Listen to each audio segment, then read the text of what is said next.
This is HighIntensityBusiness.com with Lawrence Neal, helping you achieve your health and fitness goals. Become a great personal trainer and build your high-intensity strength training business. Hey, it's Lawrence here, bringing you another episode on High Intensity Business. Now, do not worry, I know the audio quality doesn't sound great right now. I'm only recording the introduction on AirPods. The actual podcast main interview is recorded on high quality microphone, and the audio is far better. In this podcast, I interview Luke Carlson, who is the founder and CEO of Discover Strength, a $4 million 5-location personal training business based in Minnesota. I have Luke on all the time because he's just absolutely fantastic and, again, does not disappoint in this episode. And in this episode, we talked about building a lifestyle business. How do you build a lifestyle, high-intensity training, personal training business? And we basically define a lifestyle business as a business that's more designed around the owner, a business that you, the owner, want to design a certain way for you or for another reason other than designing everything for the customer. Now, typically, if you want to scale a business to a large size, like a larger multi-location personal training business like Discover Strength or The Perfect Workout or Inform Fitness, you really have to be obsessed with the customer and design it for a particular target market. It makes it far easier to scale a business. But that's not the goal of everyone. That might not be the goal for you. Your goal might be to build a lifestyle business, a business which has all the equipment and machines that you love, and you play your favorite music, and you just have this studio which brings you in a nice income. You're able to pay yourself well, or your trainers quite well, and you're just building a business which has a design that you love, and you're kind of building it for yourself. And there's absolutely nothing wrong with that. And I think actually there's a large cohort of people listening to this show who have that kind of goal in mind. And so I wanted to really help and bring you some advice, some principles, some tactics that will help you build that kind of business. And so with that said, we kind of talk about, all the different steps involved and how to think about building a lifestyle business, which you can really enjoy running and can generate a nice profit for yourself. And so we talk about, how you have to sort of delegate and automate certain things in order to actually build a business that's enjoyable to run and own.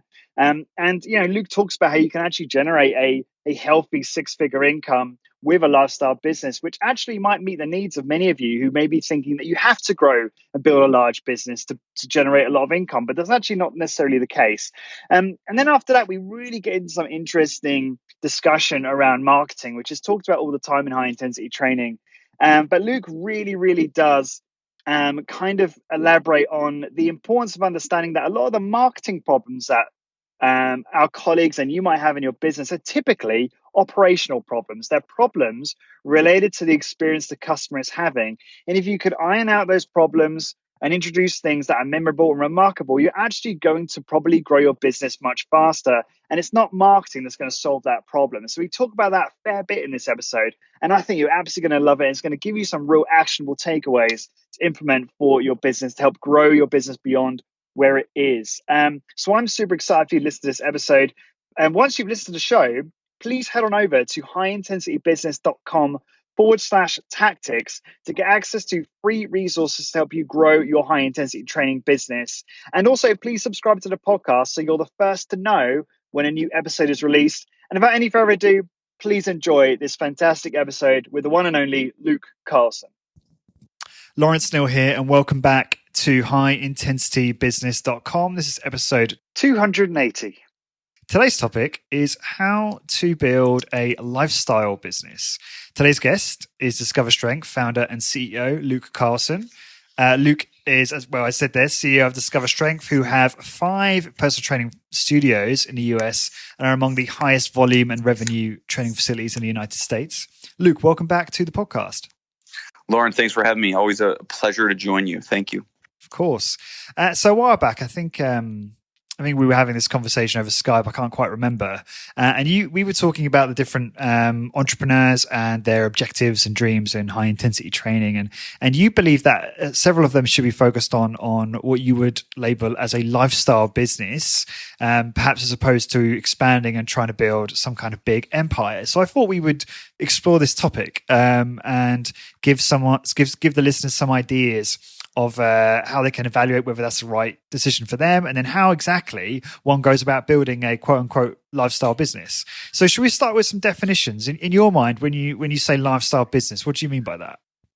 Well, it's you may have a better definition than me, but a lifestyle business to me is the focus of the business is not to grow, not to scale. You may grow in the process, but it's not growth and scale, and you're not serving a variety of other shareholders or stakeholders.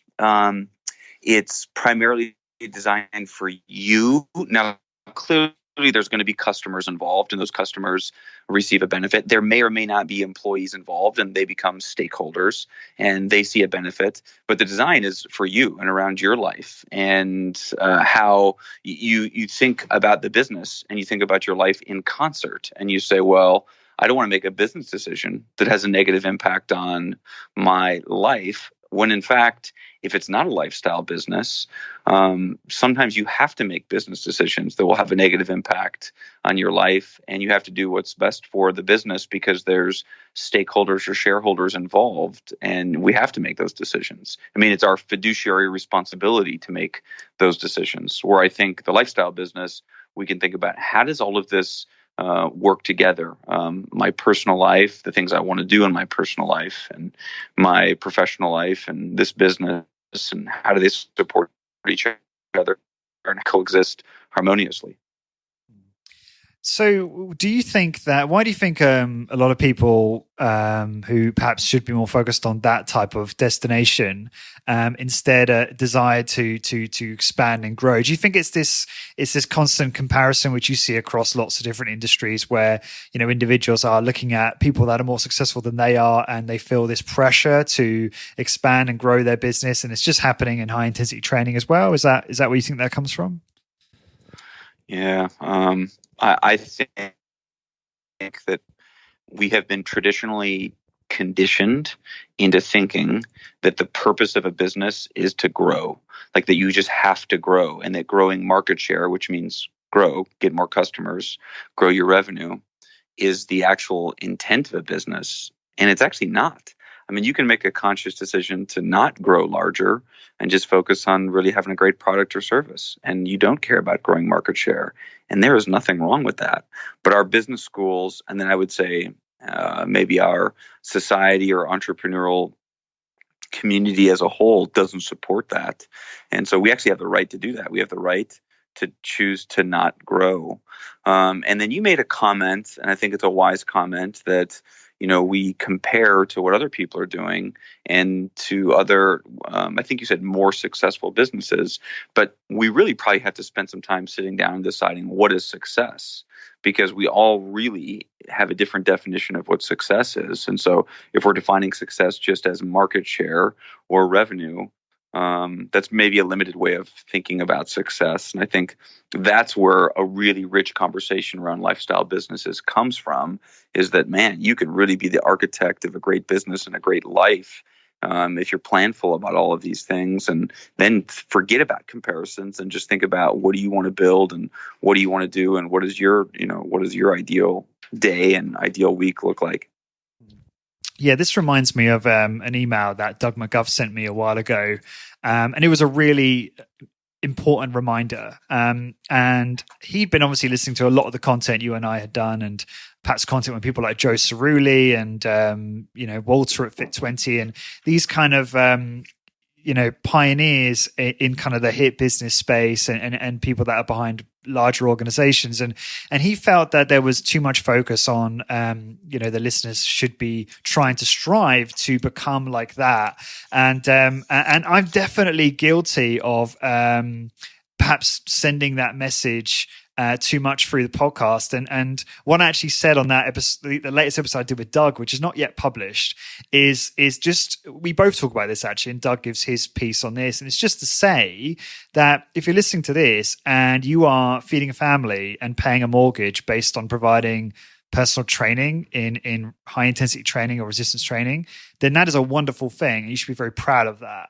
And I don't think I say that enough, because as I've alluded to just now, it's you and I are so, we've done a lot of podcasts together, Luke, and we're always so focused on, okay, we need to grow to the next step, get to the next phase, and it's all about that. And so I just wanted to take a moment to kind of say that. And do you kind of feel the same way that you think people probably look at you and you perhaps maybe you assume that they think that? Sorry, let me rephrase that.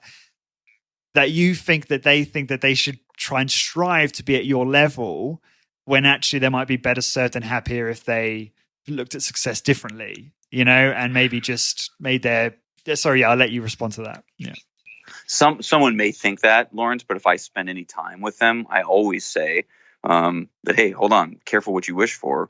You say that you want 3 locations or that you want 5 locations, but do you really want 3 locations or 5 locations? And then I've told you this at some point before. I always go through the math of what one location can look like done correctly, and how many clients you would train as an owner, how many hours a week you would work, what you would pay yourself in a salary, what your distributions or profit would look like, all based on one location. And I just take one of show them, and then they say, well, that's what I want. That's what I want. And so we've been lulled into thinking that, like, you have to scale in order to be satisfied. And actually, I think that the key is not that you're growing and growing market share. I think that you're improving. And there's just so many ways you can improve your business without growing it. I think if you said, hey, you don't improve a business anymore, just let that is no way to live. Like, you have to constantly improve your business. You do not have to grow your business. You do not have to add more customers. You absolutely do not have to add more locations. But I still think you have to work toward becoming a master of the craft. And so a master of the craft is how you train clients, and a master of the craft is how you decide to intentionally deliver customer experience, and how clean is your facility, and all of those things, and how you manage and how you interact with employees if you have employees. And if you don't have employees, that's fine. And I'm not even arguing that you need employees. So I think you should be focused on improvement. You don't have to be focused on growth. And anyone that's had a conversation with me around that, I will always say, don't think that more locations is better, more satisfying, any of it, because it definitely might not be.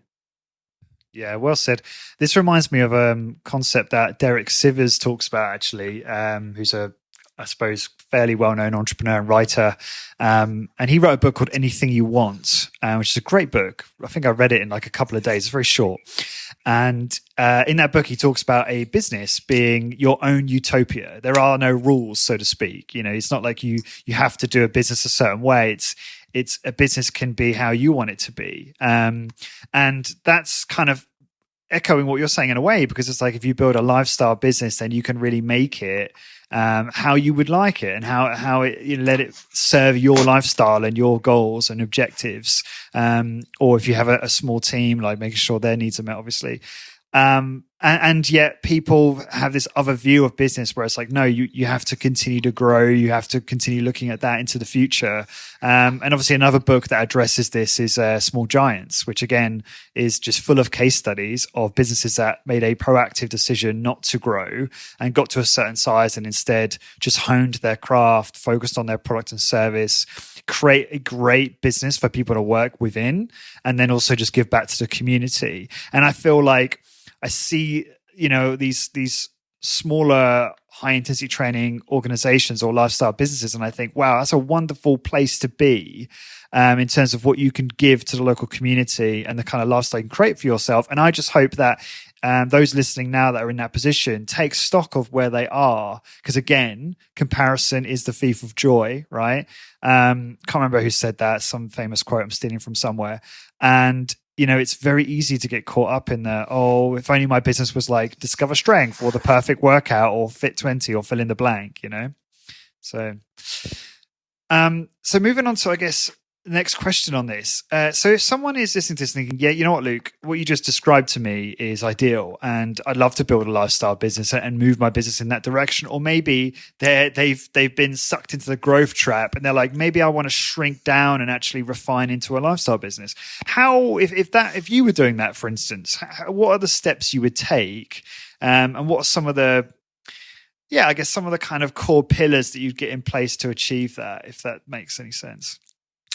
Yeah, so there'd probably be 2 big components. Number one is I would spend a tremendous amount of time thinking about what I actually like to do. So what I enjoy doing. And there's a few different matrix out there for how to design this. Deciding what you're passionate about that you're also actually good at. So I would divide like a sheet of paper into kind of 4 squares, and create a matrix where in one corner you have things that you like and are you passionate about them, and you're actually really good at them. And then there's things that you're not as passionate about that you're not good at. And then there's things, on the other end of the spectrum that you're not good at and that you're not passionate about. And so you kind of have this matrix. And I would go through all the activities in your business and understand, all right, how can I design a life where I'm doing the things that I actually am passionate about and I'm good at? When you do that, that's a powerful step toward making sure that your life, you're playing to your strengths, you're playing to the things that you enjoy doing, and you're getting joy out of your business. So, and then what you try to do is you try to delegate the other things, or you just stop doing the other things. So I think that's kind of like the key activity. So that's number one. But then the second thing I would do is you got to balance that with not abdicating the things that only you can do as a leader and as the owner. So there's certain things that the owner and the leader has to do. And I'm not probably going to go through all of them now, but even in a lifestyle business, you can't abdicate those things. So we have responsibilities that we actually have to take care of. And then after we're covering those things, we're making sure that we're fulfilling those things. Then we just look at what we are passionate about and what are we actually really good at doing. And you make sure that you're filling your day with those things. And then I guess a side note to all of that is you got to understand what your own capacity is and just decide what that capacity is, and then don't work over that capacity. So Lawrence, you may have a listener right now that's saying my capacity is that I can work 40 hours per week, and I'll go all out for 40 hours, but that's all I can do. That's great. That's your capacity. So if your work requires you to go over that, if it requires you to work 45 hours, you're going to burn out. And so don't do that. Or somebody else listening right now may say, hey, my capacity is actually to work 60 hours a week. Okay, great. 60 hours a week. Then just don't go over that. And someone else listening may say 20 hours. Well, if that's a lifestyle business you want to build based on family commitments and so forth, then work 20 hours a week and make sure that you're filling up those 20 hours with things that you like and that you're passionate about. And that's actually, fairly practical and fairly easy to do. Yeah, well, let's dig into that for a moment. So, people will hear that, and I think, how can you possibly run a high-intensity training studio with just 20 hours a week? So what would you say to someone who says that's just not possible? So just to be a little bit more clear, so you're thinking about the things that you love that you're great at, or that you like and you're just good at. You don't like, but you're good at, and then you don't like and you're just not good at. And I would think about, okay, what do I love and what am I great at? And then I would fill my 20 hours with those. And so that's like, for I think most of your listeners, that's probably going to be training clients. And so if you spend 20 hours training clients and you're doing a 30-minute workout, you're talking about 40 sessions right there. I mean, that's a lot of sessions of clients. And then you say, okay, I'm going to outsource the small amount of bookkeeping that I have, and I'm going to outsource the cleaning. And that is my business. And if you charge appropriately, 40 sessions a week in 20 hours is a great income. And you don't have any employees. You have someone assisting you with your bookkeeping. And that's a pretty good life right there at just 20 hours. Now, there's got to be a little bit of margin. I mean, you're walking in the facility and opening up the facility and flipping on lights, and maybe that 20 hours a week turns into 22 hours a week or 24 hours a week. But maybe you don't see 40 clients then. Maybe you see 35 clients, and that's your hard stop. And you can do the math of 35 clients. And if you're charging $70 a workout, which I think in a lifestyle business, if you're the trainer, depending on the market that you're in, you can charge a premium. You can charge, over $60 for a 30-minute workout, charge $70 for a 30-minute workout, you're making $140 an hour, and working 20 hours a week is not bad. Yeah, I was just doing the math, and I think you're scraping six figures there, aren't you, in revenue, which is no small feat. So yeah, that would be a nice situation to be in. And I know that there are, several people in the membership, and I'm sure listeners to this podcast who are almost there. Or I know there's a few I have in mind who I know are trying to sort of acquire that a few more customers in order to meet their what they need to do in terms of weekly sessions to hit their desired income they need. You start, and then you could easily, Lawrence, you could easily add that one person. You could add that one person. For the longest time, the very late 90s, early 2000s, I worked with someone where he took the clients from 7 a.m. until about 4 p.m. He always took a 2 to 2.5 hour break in the middle of the day. And then I took all the clients from 4:30 until 8 p.m. and all the weekend clients. And I mean, it was just the two of us. And so he had a great life. He had great work-life balance. And I think that lends to things like, I think the epicenter of the lifestyle business is, well, what does your entire life look like? What does your family dynamic look like? What does time with your spouse look like? And I think you have to be planful in all of those things to decide what will the business look like and how will the business support it. And I've probably said this twice, but it's worth repeating, 6 more times, is having a lifestyle business is not a concession that you're not going to have a great business. My goodness, you can still have a great business with absolutely incredible workouts and raving fans as customers and doing work that's incredibly important, that you're so proud of that work. That's as noble as it gets, but you can still have it fit in with the rest of your life and be a whole person.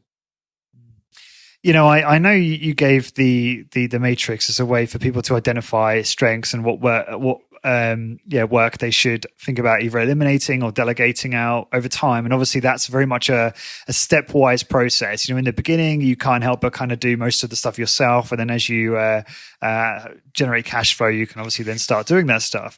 But I can't help but think, there are people listening to this who I know feel like they're run off their feet, or they are run off their feet, and they're overwhelmed and they're stressed to the hills, who are thinking, okay, yeah, I can do that matrix, but they're perhaps not convinced that that is the solution to their problems. What would you say to that individual? Perhaps what questions would you ask them in order to try and get them out of that trap where they just feel so overwhelmed in this business?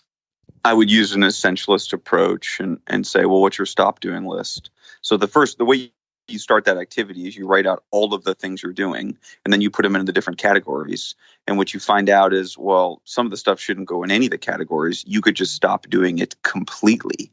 It's eating up a large percentage of your time, and you don't need to be doing it at all. And we automatically assume that we have to do these things because we see other businesses do these things. So let me give you an example. And this is not a recommendation, but I'm running one location, and I'm training almost all of the clients. Maybe I'm training all the clients. And I'm in a BNI group. So BNI is a networking meeting where you're passing referrals, and it's an 1.5 hour meeting, and you drive there and you drive back, and maybe it's a 2-hour commitment every single week.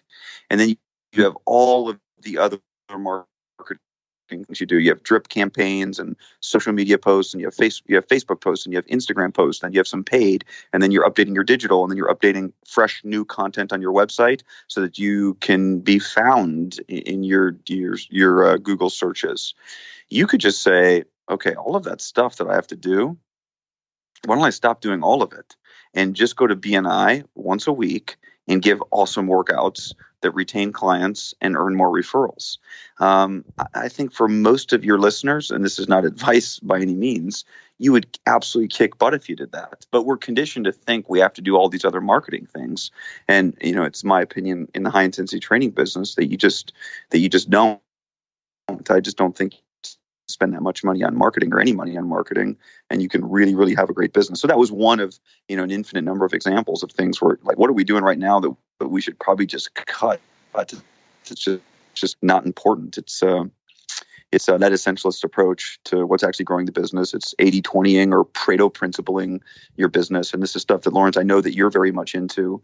But I think we can think about it in the high intensity training lens also. So that would be number one. That's the first thing I would do, is go through the full list and decide what's your stop doing list. And then number two is, are you charging appropriately?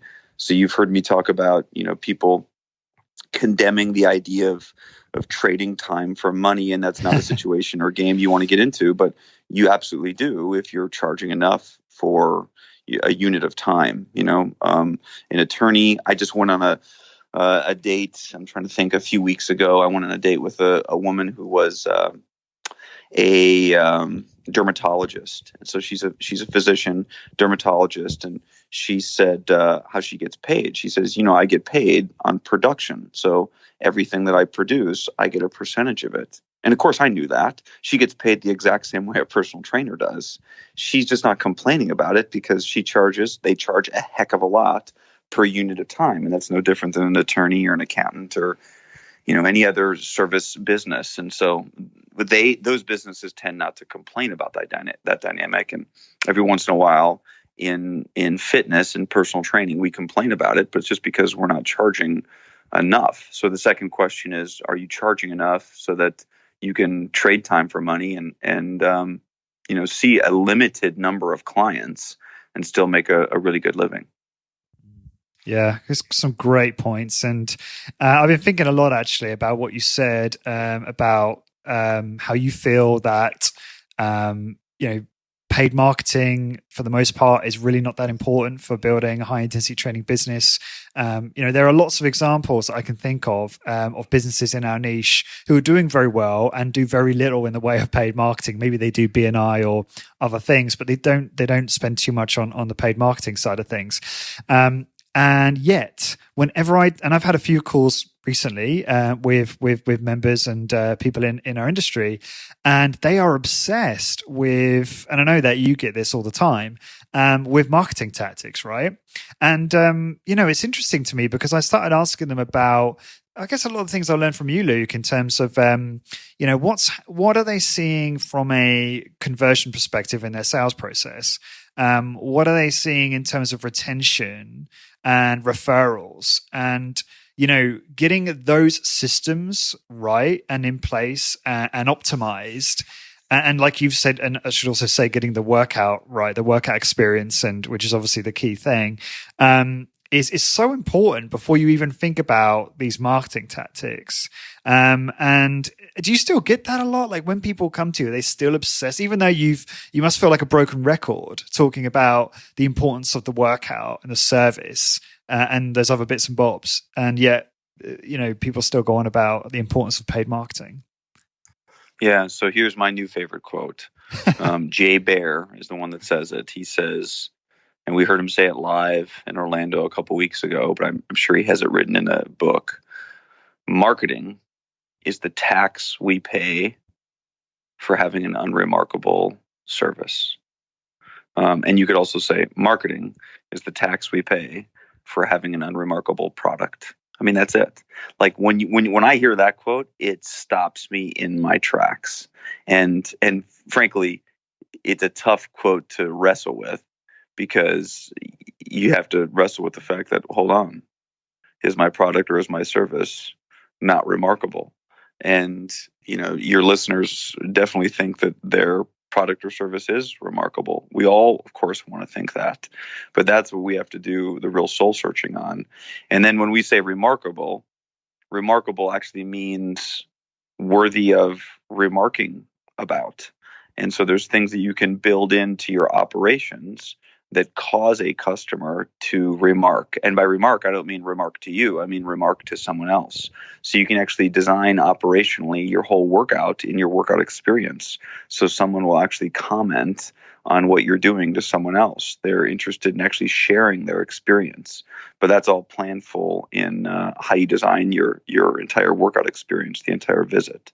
But man, that quote, it stopped me in my tracks. And frankly, Hannah's the one that heard it. She was in a session with Jay Baer, and I was in a different session, and she ran to me and gave me that quote. And it it literally just stopped me in my tracks. And I said, that's the most brilliant thing ever. And here's the most brilliant thing. Hannah, it's now her mantra. And Hannah gets paid to be our marketing VP. I mean, she is a marketer, and that's her mantra now. That's her quote. And so like she gets it. I mean, she spends every minute of her day on marketing.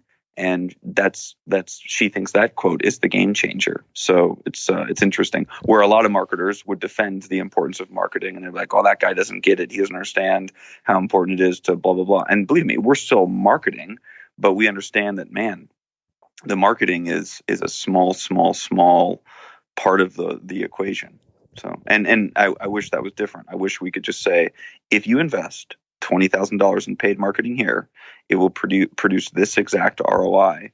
And maybe someone else has that figured out. We do not have that figured out, and we've spent and a better, more exact phrasing is we have wasted a lot of money trying to figure that out. Yeah, I had someone emailing me recently asking about the perfect copy, for the Facebook ad or advertising campaign.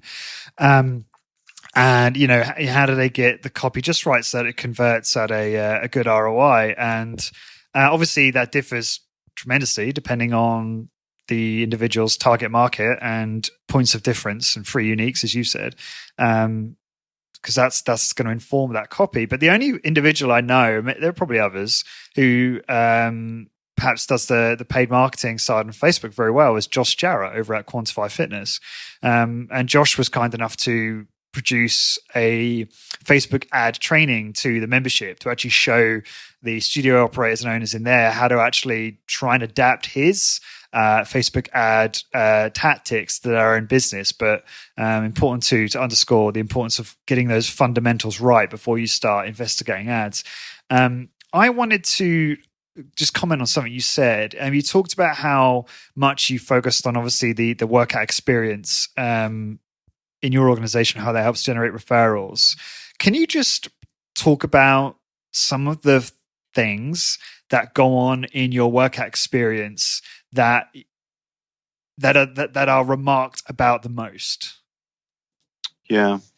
So I'll try to give a couple. So the key is that you're being intentional and that this is operations. So it's built into how you actually deliver the workout. So one would be, and this is not going to sound super exciting to some of your listeners, is wearing a shirt and tie.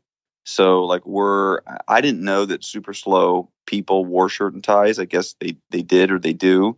I got shirts and ties from my first visit to the Gainesville Health and Fitness Center when I first met Joe Cirilli, and everybody there, everyone on the fitness floor working on the medics machines, had a shirt and tie on. And I thought, whoa, this is really cool.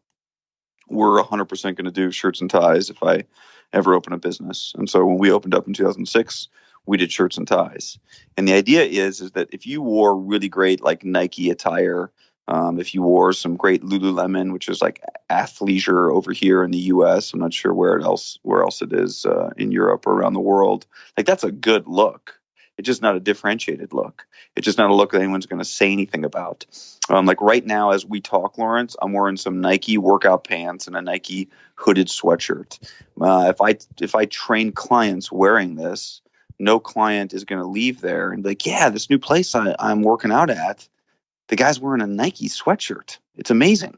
No one's going to say that, but they're going to leave there and they're going to talk about their workout, the new place they're going, or they're going to send the website to a friend, or they're going to send an article. Maybe there's an article about us in a business magazine, and their friend's going to say, what the heck?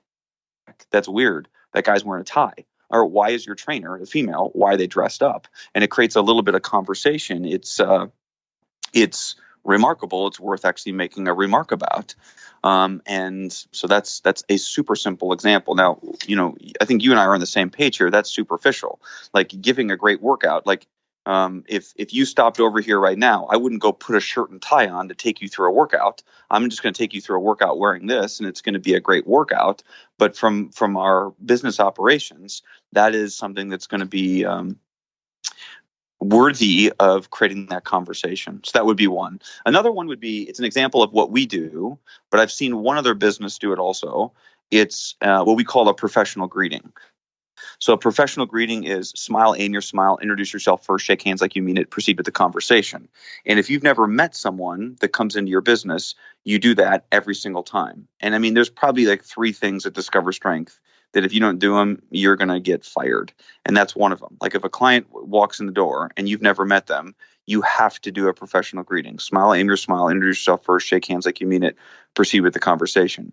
If that person beats you to it, if they come up to you, the client walks up to you, the new trainer, and introduces themselves, man, we didn't do it right. We have to introduce ourselves to every single person in the facility. Now, I was getting a haircut. I was in Europe over the 4th of July, and I flew back to the East Coast of the United States. I was like in Baltimore or Washington, D.C., and I was going to give a talk at a conference the next day. And I had been in Europe for like almost a week. And I'm really weird, Lawrence. I get a haircut like every week. I always need a fresh haircut. And so I said, I got to find a place to get a haircut. So I find a chain to get a haircut at. I've heard of the chain before. It's called Sports Clips. And so I get an Uber from the hotel. I go to the chain and I punch in my information on a screen, and the stylist and the woman that's going to cut my hair comes out, and she comes up from around the desk and she looks me in the eye and she introduces herself and she shakes my hand. And I stopped her right there and I said, hold on, is that like a thing? Were you trained to do that? Do you guys all do that? Are you supposed to do that?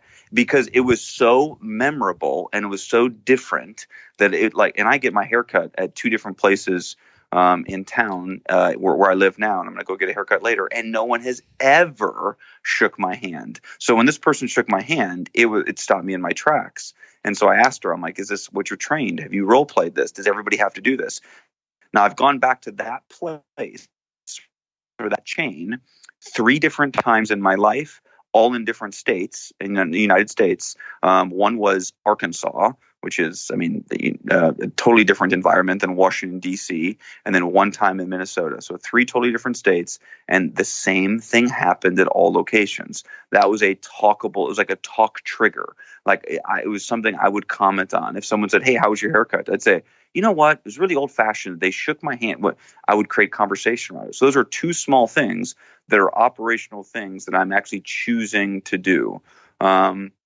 And there's endless creativity around the things that you could actually provide that someone would actually talk about. But those are definitely 2 things. So a third one is going to seem so incredibly obvious in our world is how we do a repetition. So if we're doing a repetition that's slow, whoa, that's worth talking about. Someone's going to say the place I go now is really hard workouts. Oh yeah, you go to CrossFit? No. It's like the opposite of CrossFit. Like you lift the weight at like a snail's pace.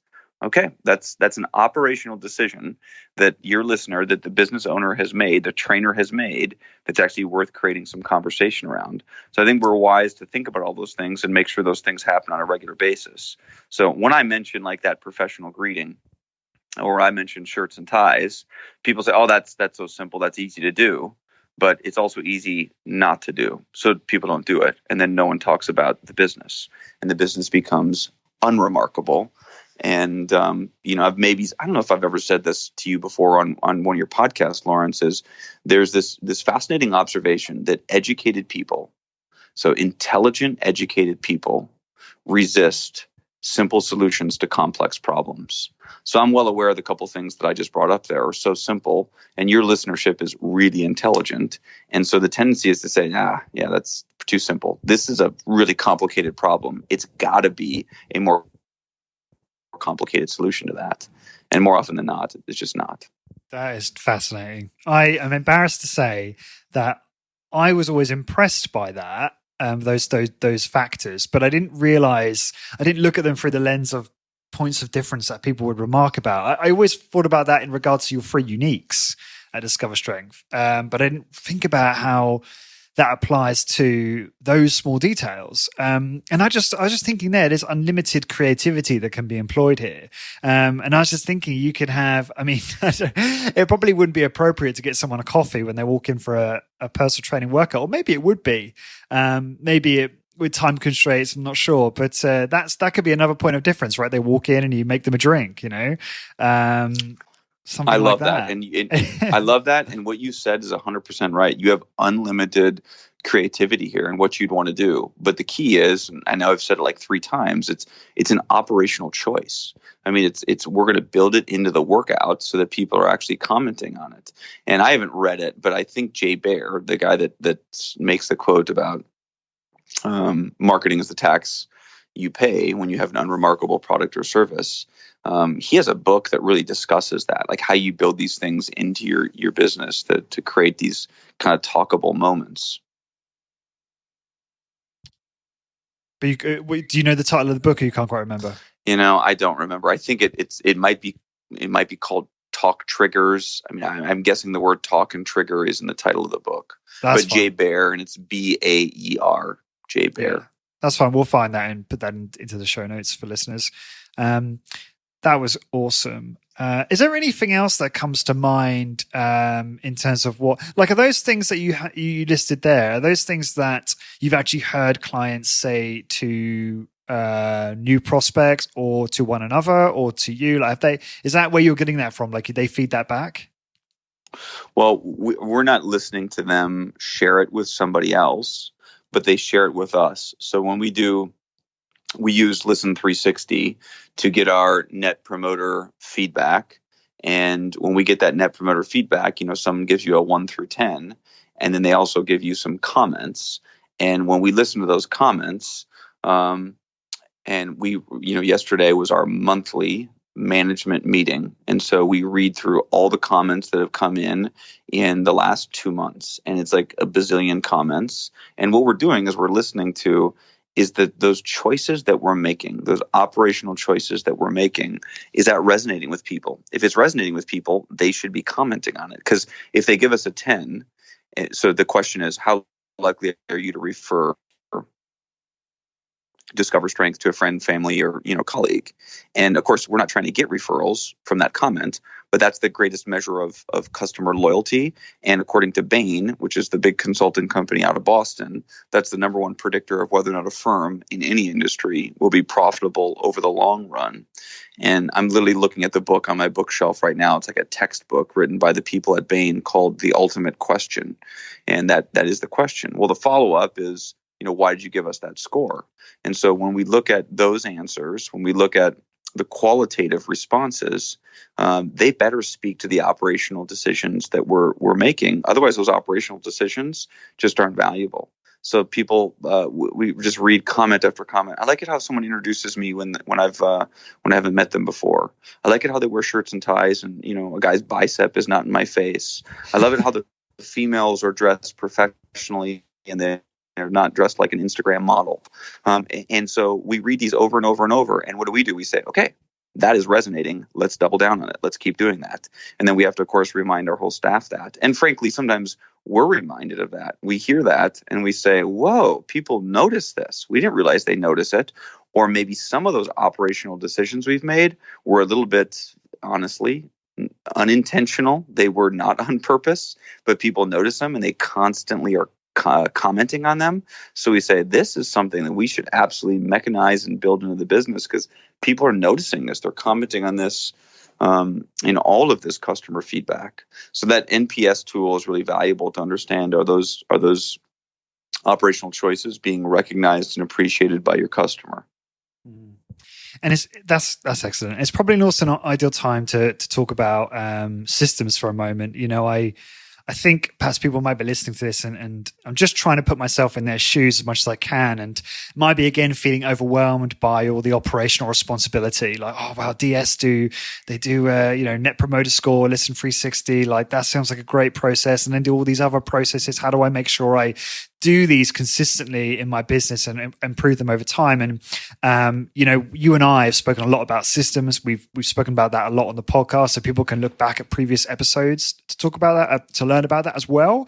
But I thought it might just serve the current topic quite well. Do you want to talk about your view on systems and I guess resources like the eMyth Revisited and Traction, and how that is so important in getting all of this to work successfully in concert? Yeah, so I think that in a lifestyle business or in a business that you're going to scale, you just need your way of doing things. So you need some basic processes or systems that you jot down and how they're going to happen. Now, a quick comment on the Net Promoter Score, which is delivered through Listen 360. There's other companies that deliver it. That's a system, but it's just an automated email that goes out and it gives us the feedback automatically. Like, we literally do nothing. Like, after someone's workout every 3 months, they get that survey sent to them and then it gets sent back to us. So we literally do nothing. Now, do we pay for it? Yes, but how can we not pay for it? Like, Lawrence, we're launching, I've mentioned this, I think, on the show before, we're launching a franchise company, and we've worked on it for the last year and a half, and it is mandated that all of our franchisees use Listen 360 and Net Promoter Score.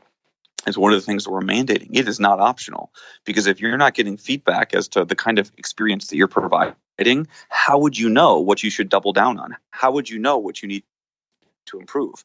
If you don't have a really elaborate system for listening to customers, you can't improve, and you can't make iterative improvements, and you can't double down on the things that are going well. So that's actually pretty easy because it's all done for you. But in terms of systems and processes, you just have to say, well, how do we want the key 4, 5, 6 things in the business done?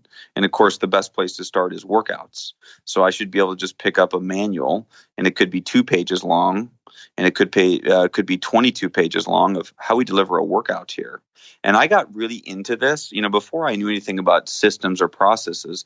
I got into it because I was a strength and conditioning coach, like in athletics, and everyone had a program manual. And the cool thing was to try to get people's manual. So I had Mike Gittleson, who was the legendary strength coach of Michigan. I had his manual. I had Ken Manny, the legendary strength coach at Michigan State.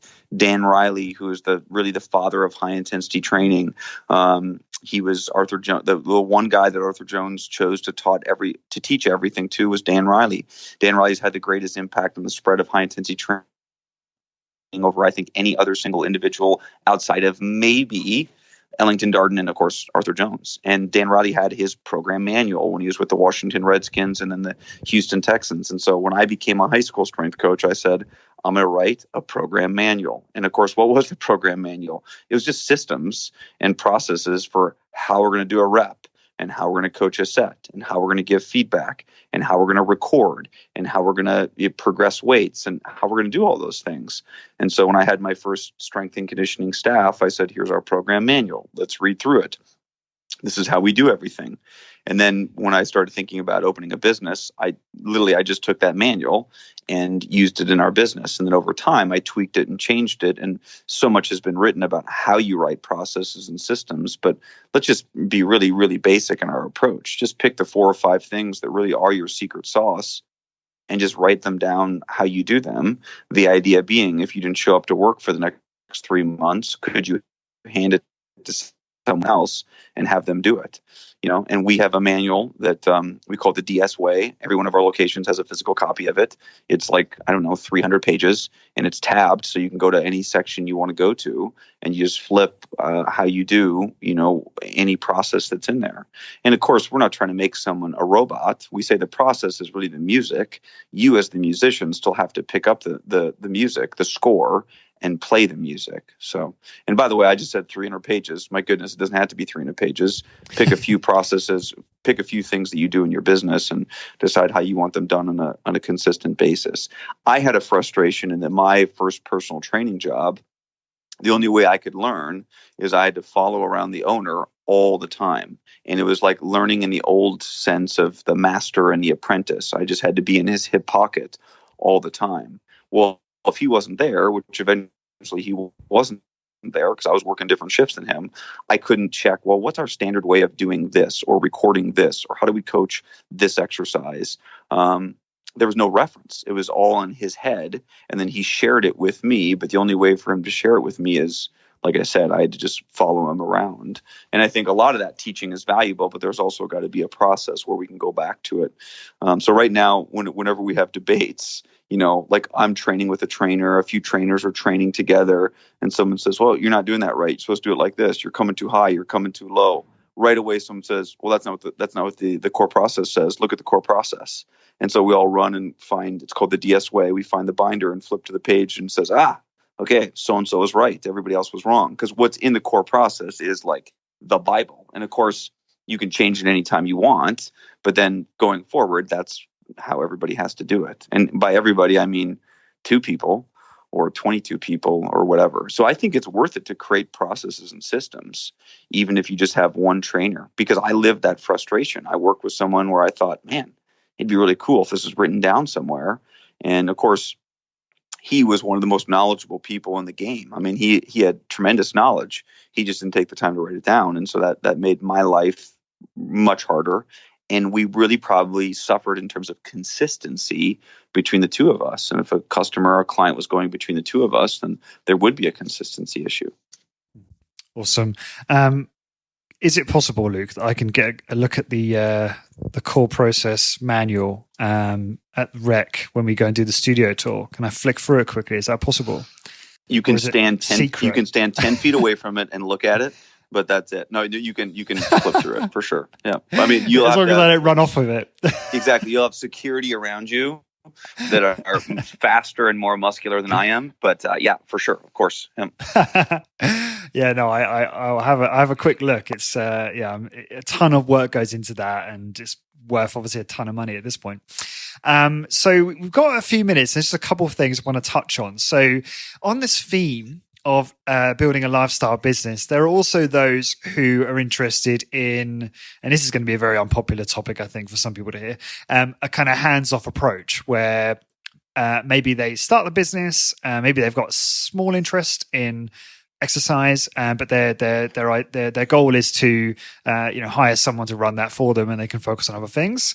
And maybe there's people that are even more passive than that, investors, wealthy individuals who just see a business opportunity. And obviously you and I have touched on that before about some of the comments you get when people see the finances in this particular business. So any thoughts on a direction for someone who is looking to build this and take a more sort of hands-off approach? Because I know that there are many people who have that intention. I think it works, but you have to decide what is your role, and you can't vacillate back and forth between what your seat or what your role is. And so for your audience who's ever read the book Traction talks about, there's an accountability chart, which is just the structure of the business. And there's all these different seats, and seats are jobs, right? And so you have to be clear about what your seat is. So is your seat owner? Like you're in the owner box, but you don't run the business. So really like your key roles, the things that the owner does is maybe they go to the year-end tax meeting or a quarterly tax meeting. Maybe they have a quarterly update that they're getting from who's ever actually running the business, but they are in the owner box and they are not handling day-to-day, nor should they swing in and handle any of the day-to-day. All right, which is actually tough to do because you're the owner and you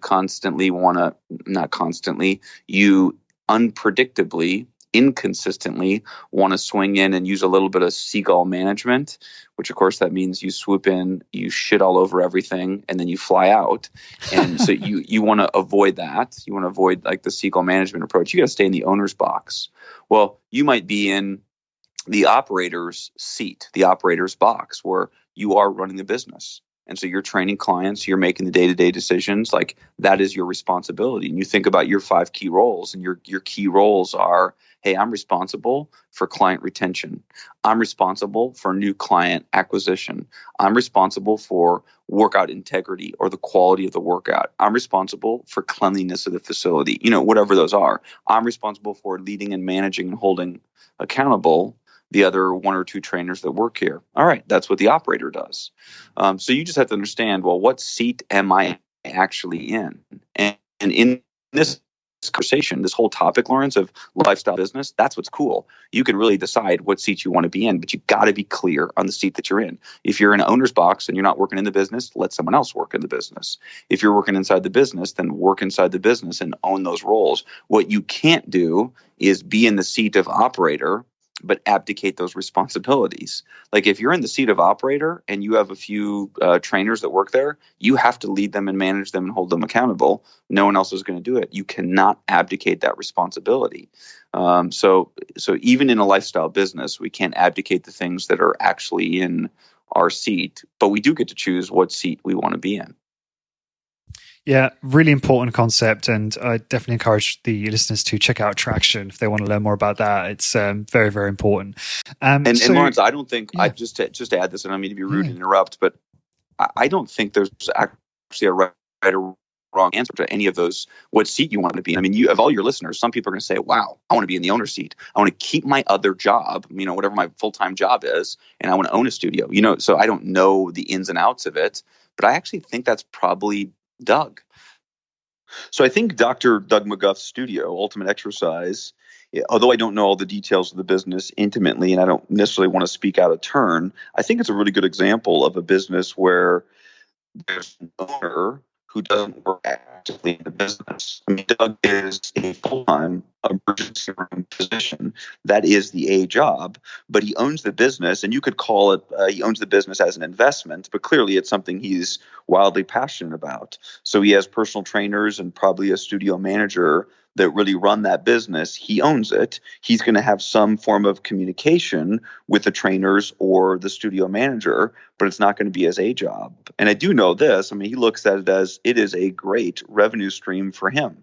I mean, it's profitable. He's making money on it, but he's decided actively not to work in it. And that could be the dream for a lot of people also. They have a full-time job that they really have a passion for, but they have a massive passion for high-intensity training, and they want to be able to live that passion. And so I think it's a great opportunity to own a studio, look at it essentially as an investment. You do own it, so there's ownership responsibilities associated with that, but you don't have to work in that studio on a day in and day out basis. And I think that's a great option also. Yeah, just one question on this. I don't know what the laws are over in the US, and I'm sure it varies quite a lot state by state. But I guess one of the only downsides is you have to be careful with taking another income, right? Because of tax reasons. So if you're someone like Doug, who I'm sure probably earns quite well as an ER physician, you have to be careful. Obviously, you have to be kind of smart about how you might pay yourself an additional income otherwise you're going to be taxed a whole lot unless you don't mind being taxed. And have you got any, I suppose, views on how someone might want to manage that and perhaps mitigate too much paid in the way of tax, or at least manage that for themselves? Yeah, so 3 things, and they're all important. Number 1, hire an accountant, and they will guide you through that. That's number 1. Number 2 is a lot of times having the business allows you to write off so many things that you are in a better tax position. And number 3, and these are the famous words of Vern Harnish, the author of Rockefeller Habits and Scaling Up. He said, man, if you really want to make money, if you really want to grow a business, or if you really grow a business, taxes are just part of the game. Like I'm never going to be upset that I had to pay a ton of taxes, because if I had to pay a ton of taxes, it means I made a ton of money. And so I frankly, I want to make millions and millions and millions of dollars. I'm going to have to spend hundreds of thousands of dollars in taxes. That's part of it. I will celebrate the fact that I had to, pay that much in taxes, because it meant that I built the business that I wanted to build, and I made money. So that number 3 is an important reminder. Number 1 and number 2 is probably a little bit more tactical. Definitely get with your accountant. They can provide the right counsel. And number 2, you're going to have a tremendous amount of write-offs as the owner of that business. Yeah, that, absolutely. I agree with all of that. Number 2, the writing off advantage is huge. And I can speak about that from personal experience as well. Awesome. So Luke, what's the best way for listeners to find out more about you? Yeah, they can go to discoverstrength.com. They can always email me at luke@discoverstrength. And then probably the social platform I'm on the most is Facebook and Instagram. They can connect with me on either one of those. Cool. And to find the blog post for this episode and download a PDF transcript, please go to highintensitybusiness.com and search for episode 280. And until next time, thank you very much for listening. Discover how to achieve your health and fitness goals, become a great personal trainer, and build a successful high-intensity training business. Check out highintensitybusiness.com. highintensitybusiness.com.